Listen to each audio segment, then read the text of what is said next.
Hoteli ya Westside ina chumba cha mikutano kilicho bora. Unapata kufurahia huduma za bure za Wi-Fi, projector na huduma zingine. Kuna vyumba vya kulala vya standard na superior zilizo na mnato na mvuto. Unapata kufurahia vyakula vyetu vilivyo vitamu zaidi. Kuna bustani ya kupendeza. Kwa vinywaji vya aina zote, tembelea jumba la vinywaji kukata kiu. Dimbwi la kuogelea na eneo la kuegesha magari. Tupate kwa nambari ya simu 0732993110 au 0719500635.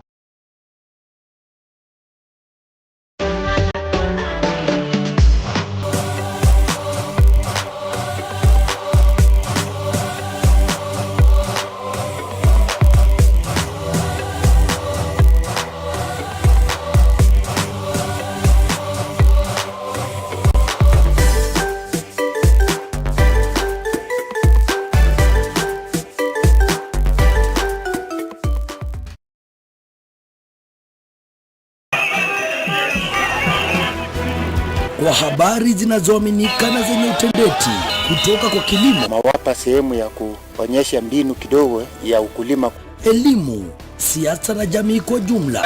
Sisi hatuna kura ama shida yetu ni nini? Vijana wapigi kura, wababa wapigi kura, wamama ndio wanapata time ya kwenda kupiga kura. The freedom must come. It for us to be liberated. Na habari katika kaunti tofauti nchini. Ndivyo hali ilivyokuwa mjini Kakamega mchana kutwa. Eneo bunge la Sabati ya kaunti ya Vihiga. Kutoka shule ya upili ya wavulana ya Misihu. Nikiripotia Westv kutoka jiji kuu la Nairobi. Westv kaunti ya Bungoma. Westv nikiwa mjini Busia. Kwa habari za kimataifa, biashara na michezo, tazama habari za Westv kila siku ya wiki, saa 1 asubuhi, saa 7 mchana na saa 2 jioni. Waelekezi wangu hapa yupo. Tufuatilie live kwa YouTube Westv Live na Facebook Westv. Tazama ilivyo.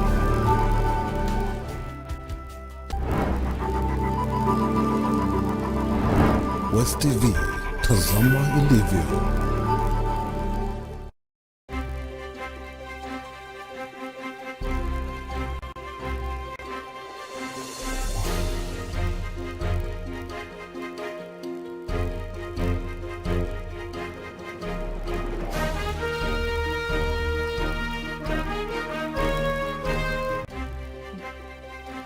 Hali gani popote ulipo mtazamaji, karibu kwenye Westv Jioni ya leo.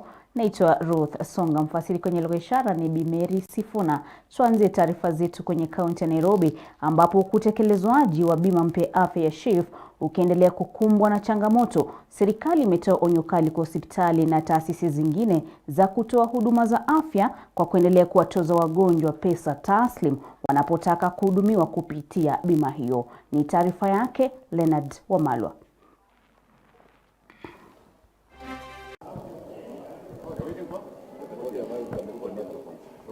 Katibu katika Wizara ya Afya Harry Kimtai ametoa onyo kali kwa taasisi hizo za afya ambazo tayari zina kandarasi na bima hiyo kuwa hazistahili kuwatoza Wakenya pesa taslim kabla ya kuwapa huduma za matibabu, akidai kuwa tayari Wakenya wamelipia huduma za afya kupitia mishahara yao na mbinu zingine za kulipia bima hiyo. As you are aware, we also noted that some of the facilities who are contracted have continued to ask for upfront payment. We have said in these counties now that will not happen because they will be under the supervision of the county executive committee members of health together with the county commissioners. And we are saying that any facility that is contracted and accepted the terms to provide service under SHA should be able to comply and provide those services. If they fail to do so, upfront payment, then we'll take actions in accordance to the law. Katibu Kimtai akizungumza na wanahabari jijini Nairobi baada ya kukutana na makamishna wa kaunti mbalimbali amekiri kuwa taasisi hizo zinaidai serikali malimbikizi ya huduma zilizotolewa kwa bima ya zamani ya NHIF, ila kwa sasa tayari shilingi bilioni 4.5 zimetolewa kupunguza deni hilo, huku zingine sawia zikitarajiwa kulipwa juma lijalo. We have released 4.5 billion last week, and the facilities can confirm that if they have received payments. This week we are releasing another 4.5 billion Kenya shillings, and that will make a total of 9 billion Kenya shillings that will be released for payment or debts that we owe these facilities. Because that was the reason as to why most of them are demanding upfront payments. We've acknowledged that we owe them, and we have also started paying them. Aidha, Katibu Kimtai ameweka wazi kuwa kwa sasa Wakenya wanaruhusiwa kupata huduma za matibabu kupitia bima hiyo katika taasisi zote za afya, akisisitiza kuwa mgonjwa hahitaji kuchagua hospitali kama ilivyokuwa katika bima ya zamani ya NHIF. Watembelee vifaa zetu, hospitali zetu, iwe ni ya private, iwe ni ya faith based, iwe ni ya public, wote wanaweza wakapata matibabu. Hapa awali mfumo wa NHIF ilikuwa inabidi kwamba uchague hospitali ambao lazima uende. Katika mfumo huu mpya wa SHA hautachagua hospitali ambao unaenda. Wakati huo Wizara ya Afya imebuni mbinu mpya ya kuwahamasisha Wakenya na kuwasajili kwenye mamlaka ya SHA kwa kutumia kamati maalum ya kuwahusisha makamishna wa kaunti, mawaziri wa afya katika serikali za magatuzi na hata viongozi wa kidini kote nchini. Nikiripotia West TV kutoka jiji kuu la Nairobi, naitwa Leonard Wamalwa. Kutokana na kudorora kwa usalama eneo bunge la Butere, wazee wa mitaa wametishia kusitisha majukumu yao, wakisema sasa wanalengwa na wahalifu hao kwa kuwa mstari wa mbele kupigana na visa vya uhalifu mashinani, ni kama anavyotujuza Ameshakobonyo. Wakizungumza na kituo hiki siku chache tu baada ya watu 3 kuuawa kinyama eneo la Eshikulusi eneo bunge la Butere, mmoja wa walioangamizwa na genge hilo la wahuni akiwa mzee wa mtaa, wazee hawa sasa wanadai wamekuwa wanalengwa na wahalifu hao, wakikariri kuwa mwaka huu pekee wazee 5 wa mtaa wameuawa na wahuni hao. Sisi Makuru tunapitia kwa shida kabisa, kwa maana tukipatiana ripoti kufika huko juu haifanyi kazi kulingana vile ambao tunapeleka. Sisi tunawekwa mbele, tunakufwa na wakubwa wetu wanakaa. Sasa tukilingana hata na wabunge wenye tulipigia kura, hatuwaone hata tukipata msiba kama huu. Taarifa yenye inapatikana huko juu inaanzianga kwa Likuru, ndio anatoanga, ndio apatia Sand Chief, kufika kwa chief ndio ifike huko mbele. Lakini sasa tukipeana hivyo tunatoka bure, tena tunawawa. Salama hapa inachukua watu kama chakula. Na usalama hiyo serikali ndio inaleta. Sasa mtoto anakufa huyu ndiye anaweza sika kama mimi mzee.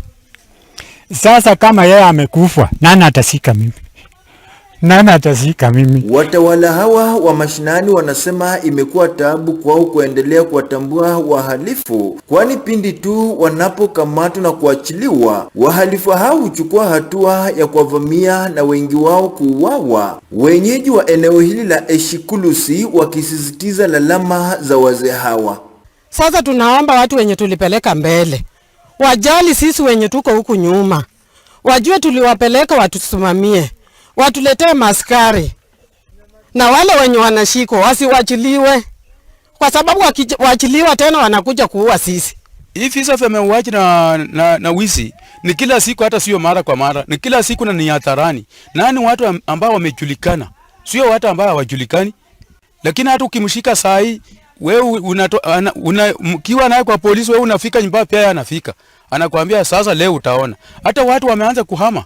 Inaonekana eneo itapaki pure bila watu. Baadhi ya viongozi wa eneo bunge la Butere wamekashifu vikali visa hivyo na wametoa wito kwa mahakama kutoachilia washukiwa wa uhalifu kwa dhamana wanaoendeleza visa vya kinyama kwa jamii. Mwezi karibu 2-3 imeisha, waliua tena village elder na community policing. Watu wa nyumba moja, toka nitoke, tulisika. Hawa vijana wanashikwa leo Wanaenda wanamaliza wiki moja, unasikia sheria imesema lazima apatiwe bond. Akishapatiwa bond na rafiki yake, ni lazima akuja atafutie hiyo bond hapa nje akifanya kazi, ndiye arudishe hiyo bond. Na kazi yake ni kuiba na kuuana. Nikipotia West TV kutoka kijiji cha Eshikulusi, wadi ya Marama ya Kati, eneo bunge la Butere, kaunti ya Kakamega, nitemeshak Obonyo. Kwingineko, wakazi na wafanyabiashara kwenye soko la Soi kwenye mpaka wa kaunti za Uasin Gishu na Kakamega wamelalamikia kuzorota kwa hali ya usalama katika soko hilo, watu wawili sasa wakiripotiwa kuuawa sokoni humo kwa kipindi cha siku 4 zilizopita. Anaangazia taarifa hii Amunya Otieno.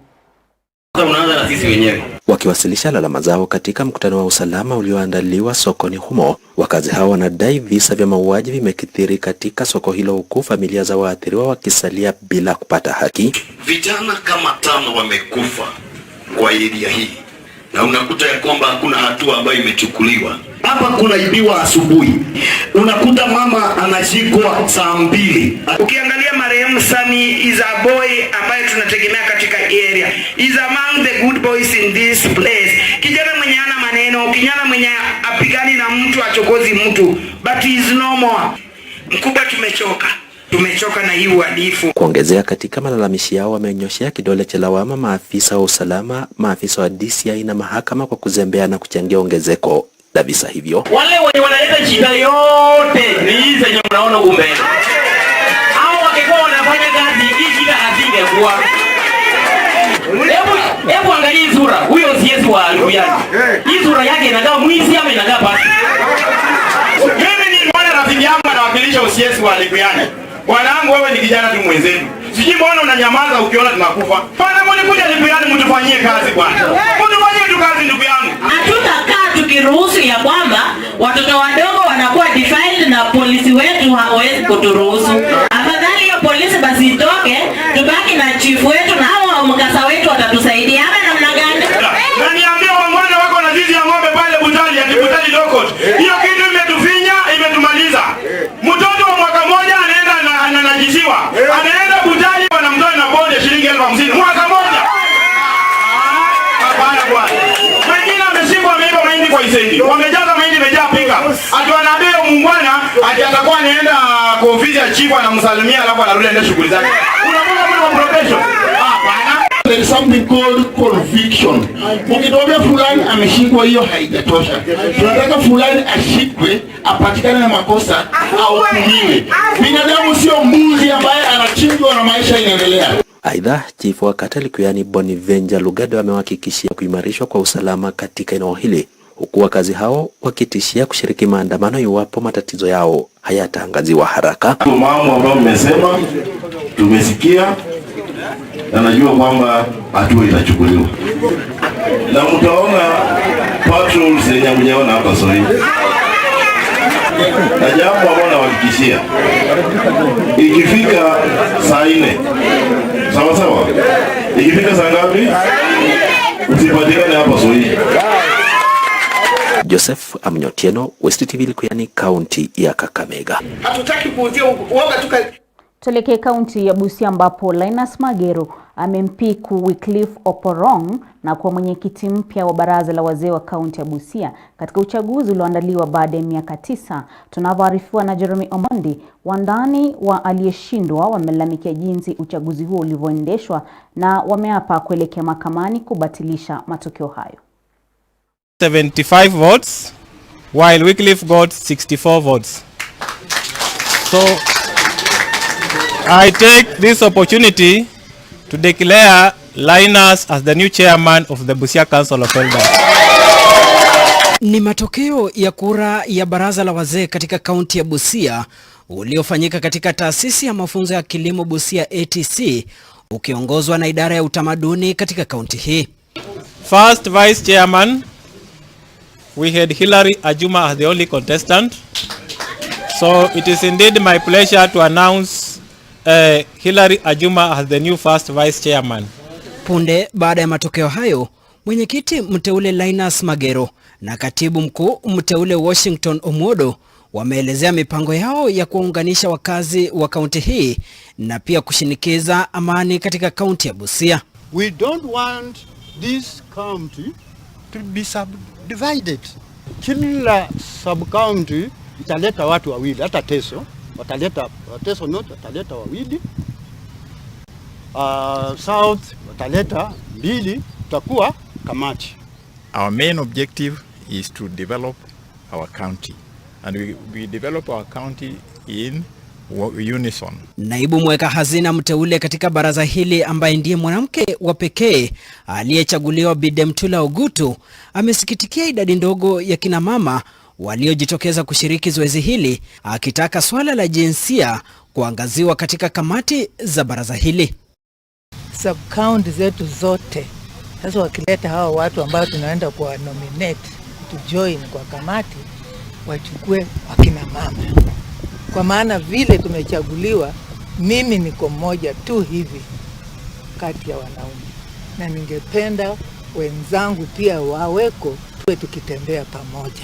Hata hivyo, baadhi ya walioshindwa katika uchaguzi huu, akiwemo Wycliffe Oporong aliyewania wenyekiti wa baraza hili, wamepinga matokeo ya uchaguzi huu wakidai haukuwa na uwazi. We are saying we are not satisfied and that we are going to court from here.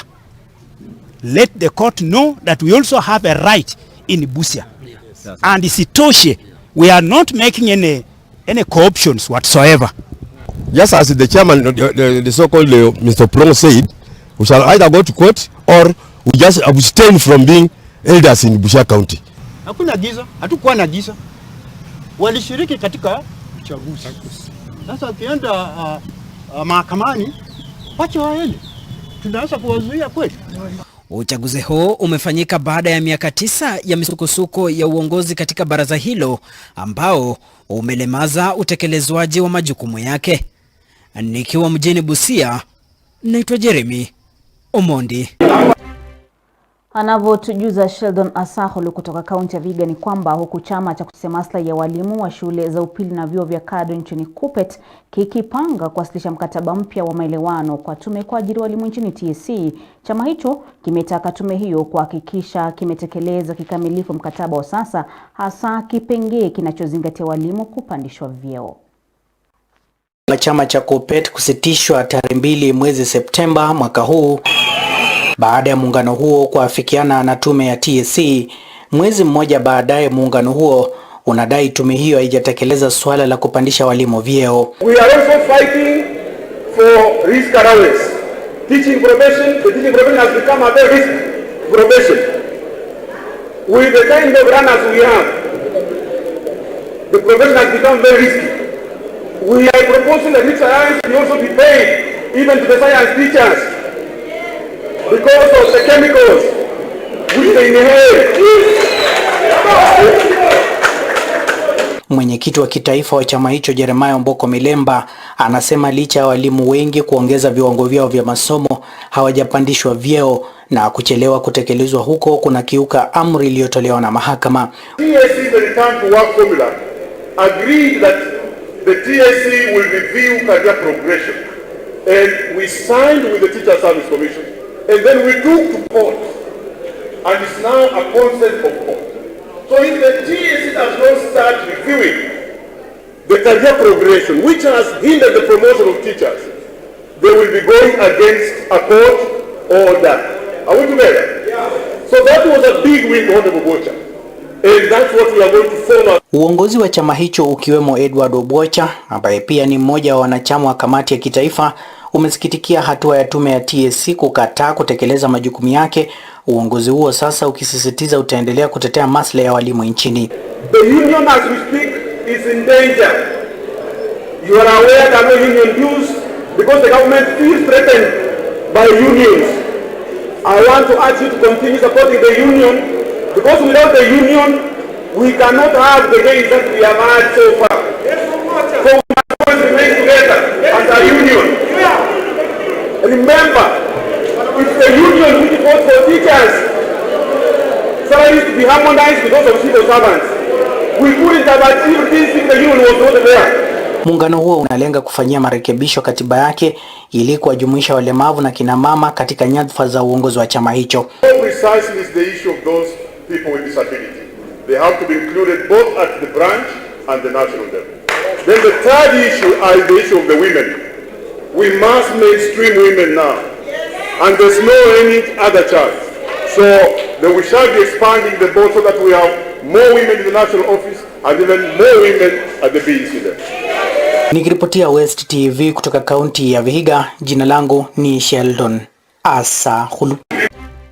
Huenda usimamizi wa shule za chekechea katika kaunti ya Bungoma ukalainika zaidi iwapo serikali ya kaunti ya Bungoma kupitia bunge lake litakubali kutumia sera zilizopigwa msasa na wadau ili zipitishwe kuwa sheria. Anaarifu Eric Lumbasi.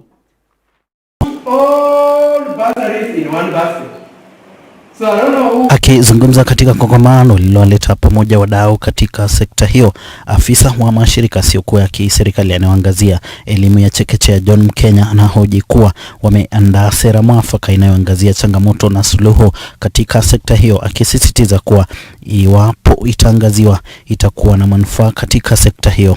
So we have deliberated and looked at the current policy and legal framework and seen that we really need to have a robust policy and legal framework for the department, and also have a look at the act that they are using currently to run education in the county, the ECD Act of 2015. We have looked at the act and seen that there are some gaps that need to be addressed to be able to address the needs of a 21st century learner. To get education that is holistically designed, an environment that is conducive for learning, teachers that are properly equipped to deliver the curriculum which is currently CBC, and that we have sufficient learning and teaching materials that are going to enable the delivery of learning to our children. And we have seen that we need to give, currently the county government does not have a policy that is governing pre-primary education. Probably they should be looking at the national policy. But now we have designed a policy for the county Department of Education and Vocational Training. Afisa wa Wizara ya Elimu Christine Owino anahoji kuwa wamejitolea kuhakikisha elimu hiyo ambayo ni msingi bora kwa wanafunzi inaboreshwa. What as national government would like to emphasize on that when you're coming up with this policy, the policy must be domesticated from the national one, so that nothing is gotten out of the national policy. As we were perusing through the policy, we realized that there are some gaps, and these gaps are like the resource mobilization that we also need to put into this policy, and also health and nutrition. Waziri wa elimu katika serikali ya kaunti ya Bungoma Ben Machar amekariri kuwa kuna haja ya sera hizo zitakazoangazia usimamizi wa shule za chekechea. The policies and the regulations are rich in content, and I'm sure it is going to assist us in the management of the ECD institutions, especially in terms of formation of boards at ECD level, in terms of resource mobilization, in terms of coordination, in terms of quality control, and so many other things in that policy. With the enactment of those laws, I'm sure we are going to move a step ahead. Our children are going to have the best, I believe, because we also know garbage in, garbage out. Eric Lumbasi, West TV wa DMC Koma, eneo bunge la Kandui, kaunti ya Bungoma. Visa vya mauaji ya wanawake maarufu femicide vimeripotiwa kuongezeka pakubwa nchini, ambapo watu 97 wa kike wameripotiwa kuuawa humu nchini kwa muda wa miezi mitatu iliyopita, kwa mjibu wa ripoti ya polisi. Kwenye hotuba kwa wanahabari jijini Nairobi, maafisa wakuu wa idara ya polisi wakiongozwa na naibu inspekta jenerali Eliud Langat na mkurugenzi wa idara ya upelelezi wa makosa ya jinai DCI Mohamed Amin walifichua kuwa visa hivyo vimeripotiwa kuongezeka nchini, huku idara hiyo ikihakikisha kuendeleza uchunguzi wa kina na kuwahukumu wahusika. Hata hivyo, polisi wamesisitiza kwamba hakuna ushahidi wowote kuwa jinsia ya kike inalengwa kwenye mauaji hayo, bali ni uhalifu tu wa kawaida unaotekelezwa na wahalifu hao ambao wanasakwa na vitengo husika vya usalama. 3 months alone, the country has reported 97 cases of femicide. This troubling trend highlights the urgent need for focused actions and collaboration to tackle the widespread problem of gender-based violence in our society. The National Police Service is dedicated to addressing and investigating all serious crimes. We urge every member of society, including governments, civil and religious leaders, to engage in this crucial dialogue. Collective action can we help us to eradicate the scourge of femicide and safeguard the lives of our citizens. We are not saying that there is a deliberate effort to target women. Majority of the cases that we investigated, the motive is purely criminal. There was no intention to specifically target the members of the gender, of the female gender. So it was purely a criminal activity. So let's remember the gender not feel that they are being targeted by these criminals. It is just an outright criminal activity. So it's not that there are people who are hell-bent on killing our mothers, killing our daughters, killing our sisters. Anavyoripoti Eric Lumbasi ni kwamba vijana wamehimizwa kukumbatia na kudumisha mila zao katika jitihada za kuhakikisha hazisahauliki, kwani ukumbatio huo ndio msingi wa kuleta pamoja licha wao kutoka jamii tofauti.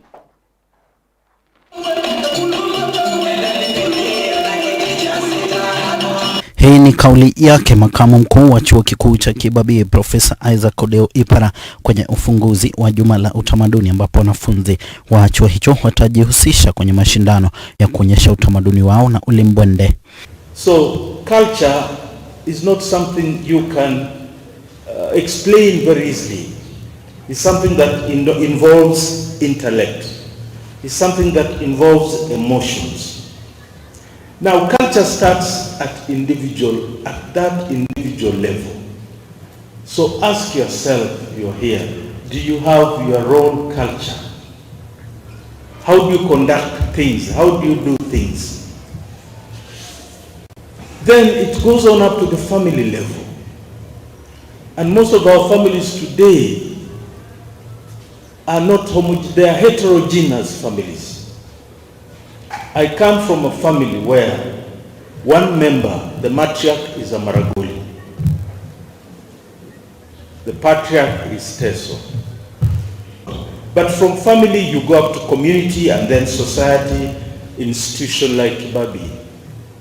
What is our culture here?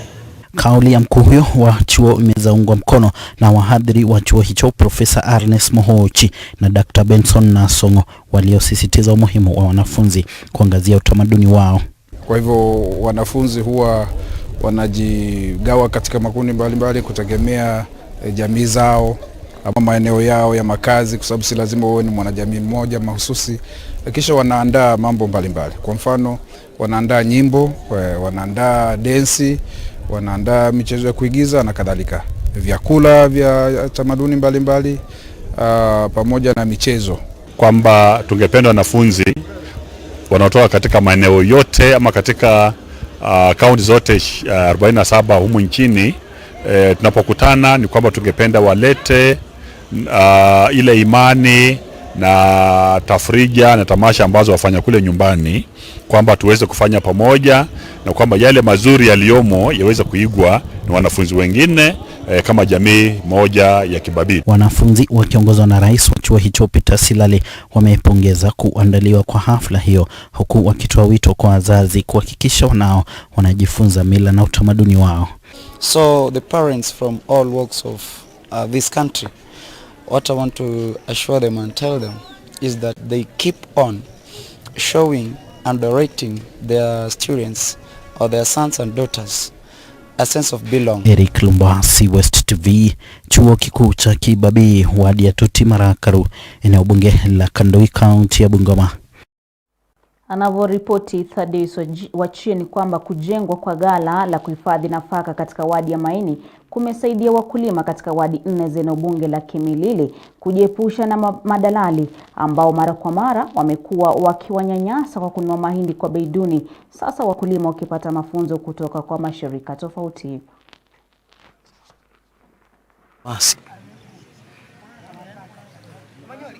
Idadi kubwa ya wakulima hujipata kwenye mikono ya madalali, so wakati wa kuvuna, wakulima wengi wakikata tamaa ya kujihusisha na kilimo, ila kujengwa kwa kala la nafaka katika wadi ya Maeni, eneo bunge la Kimilili, kumetoa nafasi kwa wakulima kuhifadhi nafaka yao kupitia vikundi vyao na kupata soko la kimataifa kupitia shirika la chakula duniani. So far tuko na soko sisi. Tumejiandikisha na World Food Program na tunaambia wakulima Kimilili mzima walete mahindi yao hapa, na iwe ni mahindi ambayo haina maoso, sio mbichi, na mahindi ambayo haina uchafu, haichafunjika funjika. Ni mahindi ambayo ndakana iwe safi ya kuuzia wenzetu wale walio mbali. Kimilili yote kama sub county ilete mahindi hapa, alafu tuuze kwa bei mzuri. Hii jengo limejengwa hapa kwa niaba ya community. Kulingana na msimamizi wa shirika la Solidaridad linaloendesha mafunzo kwa wakulima, hatua hii pia inatoa nafasi kwa wakulima kupata mafunzo ya jinsi ya kuboresha mazao yao ili yapate soko la kimataifa, huku baadhi ya wakulima wakitaja kwa kupitia mafunzo hayo wana uwezo wa kuzalisha chakula chenye ubora zaidi. So kama shirika, kama mradi, tuna support wakulima hapa Kimilili waweze kuleta mahindi yao kwa pamoja, na wakati wanaleta hii mahindi yao kwa pamoja ni vizuri pia to ensure that it meets the quality ile ambayo the structured market demands. What we are doing, tunapeana mafunzo, what we call capacity enhancement ama capacity building of our farmer groups. Huu mradi wakati umekuja na kutufundisha jinsi ya kutengeneza mashamba zetu mapema, alafu tupande mapema kwa good yields. Hatua hii imeshabikiwa na wakulima katika eneo hilo, wakisimulia walivyopata nafasi ya kuboresha mazao yao kupitia mafunzo yanayotolewa na wataalamu kutoka mashirika mbalimbali. Na huu mradi kutokana na Solidaridad kweli umekuwa ni wa manufaa makubwa sana, kwa sababu umefunza mkulima namna ya kupanda, namna ya kufuna vizuri, namna ya kuweka storage ya mahindi vizuri. Hata mavuno ya mwaka huu tumeona ni mzuri kuliko hapo awali. Wakati mkulima ulikuwa unatoka tu huko unalima na kupanda same day. So huu mradi vile tunaendelea na mafundisho yake, naona ya kuwa imetusaidia hata na wakulima wale walikuwa chini wameinuka. Wakati wanalima wanajua ya kwamba at the end watafuna vizuri na watapata yale ambayo wanatarajia kama profit. Tadeus Wachia, West TV, wadi ya Maeni, eneo bunge la Kimilili, kaunti ya Bungoma. Kimataifa ni kwamba Botswana imepiga kura leo katika uchaguzi mkuu ambao chama tawala kinalenga kurefusha utawala wake wa karibu miongo sita na kumpa muhula wa pili Rais Mogwetsi Masisi. Nixon Simiyu ana taswira kimataifa. Mmoja waliosajiliwa kupiga kura katika taifa hilo la kusini mwa Afrika lenye utajiri wa almasi walifika kupiga kura. Vituo vya kupiga kura vilifunguliwa asubuhi, huku wagombea wanne wa urais wakiwa katika kinyang'anyiro cha kuliongoza taifa hilo lililopata uhuru wake kutoka kwa Uingereza mwaka 1966 wakati chama cha Botswana Democratic kilipochukua madaraka. Wapiga kura katika nchi hiyo wameelezea wasiwasi kuhusu kudorora kwa uchumi na ukosefu wa ajira ambao umefikia 27% ya kura, huku kukiwa na madai ya rushwa serikalini na usimamizi mbovu wa madaraka. Muungano mkuu upinzani ni Umbrella for Democratic Change UDC unaoongozwa na mwanasheria wa haki za binadamu Duma Boko mwenye umri wa miaka 54. Kwingineko, takriban watu 62 wamefariki kutokana na mafuriko kusini mashariki mwa Hispania. Mafuriko makubwa yalisomba magari, yakageuza mitaa kuwa mito na kuharibu njia za reli na barabara baada ya mvua kubwa iliyonyesha hapo jana kuathiri sehemu kubwa za kusini na mashariki mwa Hispania. Video zilizosambaa kwenye mitandao ya kijamii usiku kucha zilionekana kuonyesha watu walionaswa na mafuriko hayo, huku wengine wakipanda juu ya miti ili kuepuka kusombwa na maji. Maafisa wa polisi na wahudumu wa uokoaji walitumia helikopta kuwaokoa watu kutoka kwa nyumba na magari yao. Wataalamu wa hali ya hewa wamesema dhoruba hiyo ilisababishwa na hewa baridi inayotembea juu ya maji ya joto ya bahari ya Mediterania ambayo ilitoa mawingu makali ya mvua. Uhispania imepata dhoruba kama hizo za vuli katika miaka hivi karibuni. Uhispania bado inapona kutokana na ukame mkali mapema mwaka huu. Wanasayansi wanasema kuongezeka kwa matukio ya hali mbaya ya hewa kuna uwezekano wa kuhusishwa na mabadiliko ya tabia nchi. Nixon Simiyu, Taswira Kimataifa.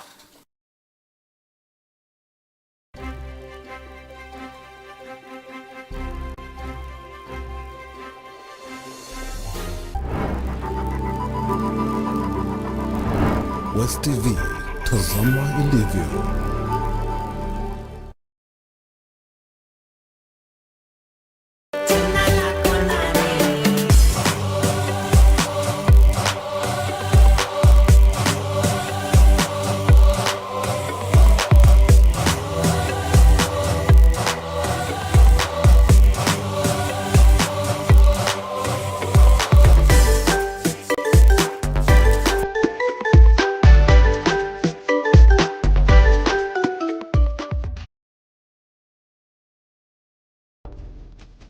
Karibu Westside Hotel, inapatikana katika mandhari mazuri yenye hewa safi milimani mjini Kitale. Hoteli ya Westside ina chumba cha mikutano kilicho bora. Unapata kufurahia huduma za bure za wifi, projector na huduma zingine. Kuna vyumba vya kulala vya standard na superior zilizo na mnato na mvuto. Unapata kufurahia vyakula vyetu vilivyo vitamu zaidi. Kuna bustani ya kupendeza. Kwa vinywaji vya aina zote, tembelea jumba la vinywaji kukata kiu. Dimbwi la kuogelea na eneo la kuegesha magari. Tupate kwa nambari ya simu 0732993110 au 0719500635. Westv, tazama ilivyo.